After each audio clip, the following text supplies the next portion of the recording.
Regional parties, Tipra मोथा हो, हमारा AGP हो, हम लोगों को टाइम टू टाइम बैठकर डिस्कस करना चाहिए, क्योंकि नॉर्थ ईस्ट में जो भी हो रहा है, आप मणिपुर में देख लीजिए या फिर बॉर्डर डिस्प्यूट्स देख लीजिए, या मेरे त्रिपुरा में जो भाषा के लिए जो सीबीएसई के लिए प्रॉब्लम हो रहा है, तो हमें अपने लोकल इश्यूज में हमेशा बैठकर एक कम्युनिकेशन रखना चाहिए, बात करना चाहिए।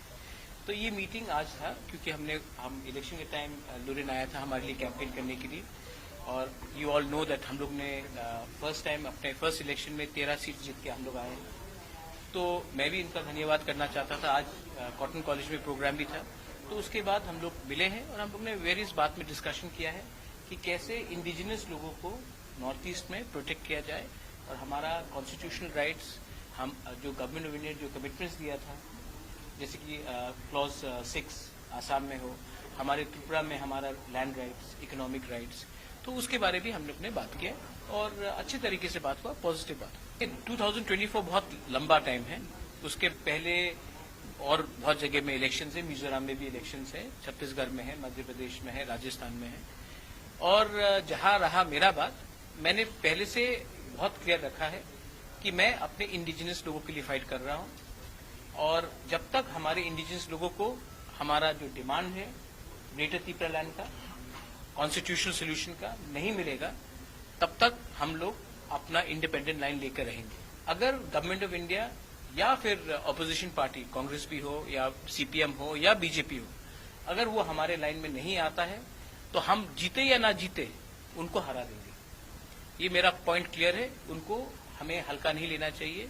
We have been waiting for a very long time, और हम आशा करते हैं कि कुछ होगा। अगर नहीं किया तो हम अपना आंदोलन शुरू कर देंगे। वो उनका व्यू है कि नॉर्थ ईस्ट के लोग उनके साथ हैं। मुझे लगता है कि मेघालय में सिर्फ 2 सीट मिला बीजेपी को, दो मिला। त्रिपुरा में उनका सीट घट गया। मणिपुर में आज कुकी के 7 बीजेपी एमएलएज ने कहा है कि वो अलग स्टेट चाहते हैं, वो मणिपुर में नहीं रहना चाहते हैं। तो ऐसा मिजोरम में एक है शायद उनका एमएलए। तो नॉर्थ ईस्ट बहुत डाइवर्स स्टेट है। अगर आप चाहते हैं कि नॉर्थ ईस्ट के लोग अपने साथ रहे, तो आपको उनका बात भी करना पड़ेगा, ना कि दिल्ली का बात हमें करना पड़ेगा, क्योंकि कभी कभी नॉर्थ ईस्ट का आवाज भी दिल्ली पहुंचना चाहिए, ना कि दिल्ली का आवाज ही हमेशा नॉर्थ ईस्ट पहुंचे। ये सिर्फ हेमंत दा के लिए नहीं है, ये कांग्रेस के लिए भी है, ये हर नेशनल पार्टी के लिए है, तृणमूल कांग्रेस के लिए है, आम आदमी पार्टी के लिए है।